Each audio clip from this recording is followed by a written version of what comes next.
Time చివరిలో నుంచి begin అయింది రష్యా ఉక్రెయిన్ యుద్ధం. ఒక 1.5 year బ్యాక్ బిగిన్ అయింది ఇజ్రాయెల్ హమాస్ వార్. ఈ రెండిటి గురించి మనం జరగబోతోందని మాట్లాడుకున్నాం, జరిగాక మాట్లాడుకున్నాం. ఎప్పటికప్పుడు జరుగుతున్న పరిణామాలు, ఎవరెంత నష్టపోయారు, ఎవరెంత లాభపడ్డారు, ఎవరు సక్సెస్, ఎవరు ఫెయిల్యూర్, ఇవన్నీ నా వీడియోలు ఫాలో అయ్యే వాళ్ళందరూ అబ్జర్వ్ చేస్తూనే ఉన్నారు.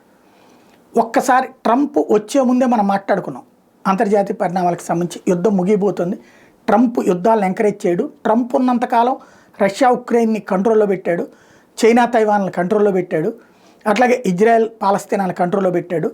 ఎప్పుడైతే ట్రంప్ దిగిపోయాక వీళ్ళందరినీ ఎంకరేజ్ చేసి ఆయుధ కర్మాగారాల యొక్క మార్కెట్ కోసం బైడెన్ టీం ఇదంతా చేసుకొచ్చిందని, దానివల్ల ప్రపంచం అంతా ఎంతటి సంక్షోభంలో పడిందో చూసాం.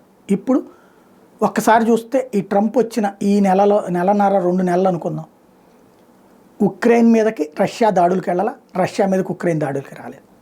అదే సందర్భంలో ఇజ్రాయెల్ పాలస్తీనా మీద దాడికి వెళ్ళాల, పాలస్తీనా ఇజ్రాయెల్ మీద దాడికి వెళ్ళలేదు.